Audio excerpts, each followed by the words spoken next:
उदालगुरि जिल्लानि सिङाव थानाय 1 नं गरायमारि गामिनि 35 बोसोर बैसोनि मुस्रि कातिराम राभाया गोबाव समनिफ्रायनो केन्सार बेरामाव भुगिनानै दं।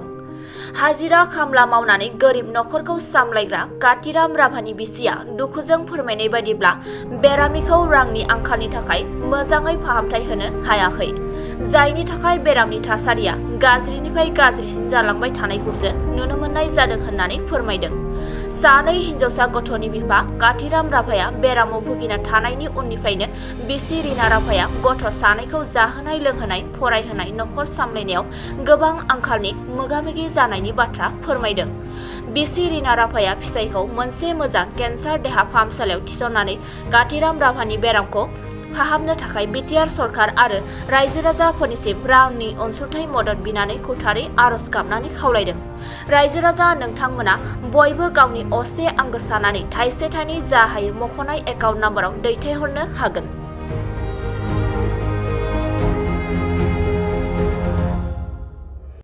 खुलुमबाय, आंनि मुङा रिना राभा लिरो। जोंहा गामिया गरायमारि 1 नं पस्ट अफिस बान्दुगुरि। दा आंहा हासबेन्डआ बेबायदि दुखुआव दङ। अपारेशन खालामबाय दंमोन खननै थेवबो बेहा दिनैसिम मोजांनि लामायाव फैयाखिसै। जे जायगायाव जों बेहा केन्सार होनदों डक्टरफ्रा, खिन्थु होदोंमोन नायदोंमोन, नाथाय जोंहा दायो बेखौ नायफिननो थाखाय जेबो जोंनि आखायाव जेबो थाइसे थाखा गैया। जों दायो बेखौ बोरै नायगोन, बेखायनो जों रायजोफोरनिफ्राय अननानै जि थाइसे थाइनै जोंखौ मदद खालामो, जों बेखौनो नाजाबाय थादों। दा जाहाथे रायजोफ्रा अनना होयोबा आं आंनि हासबेन्डखौ जेनेबा आं लांनानै मोजां खनसे सिकित्सा खालामफिननो होननानै आङो सानदों। जाहाथे अननानै बे जोंनि दुखुथिया नखरखौ नायोब्ला रायजोफ्रा आङो मोजां मोनगौ।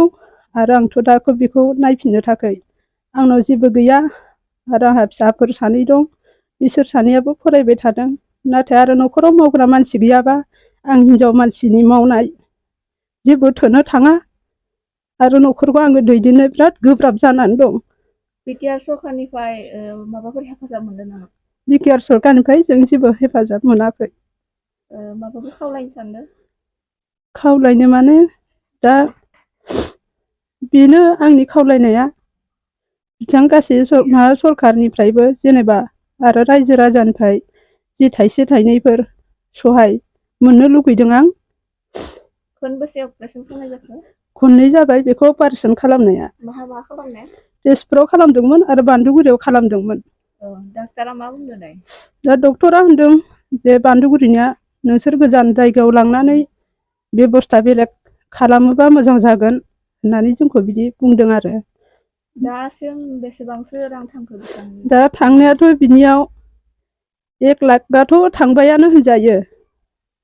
दा जों बेखौ खालामफिननो थाखाय जोंहा राहा जेबो गैयि जानानै दं। गैयि नखर जोंहा, जों हाजिरा खामला मावनानै जायो। दायो जोंहा एसे एनै बारि बागान दङमोन, बे बारि बागानखौनो बन्दक होनानै जोङो बेखौ नायदों।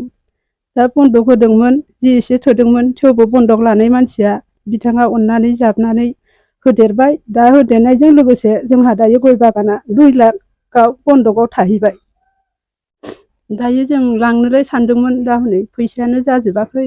आं बेखायनो खावलायग्रोदों, बेबायदि खालामोब्ला अननानै सोरबाफोर रेहायफोर खालामबायो खोमा, रायजो राजानिफ्राय मोनबाय बायो खोमा, मोनोबा आङो थाबैनो लांगोन होननानै आङो बे बेबस्थाखौ लानाय जादों।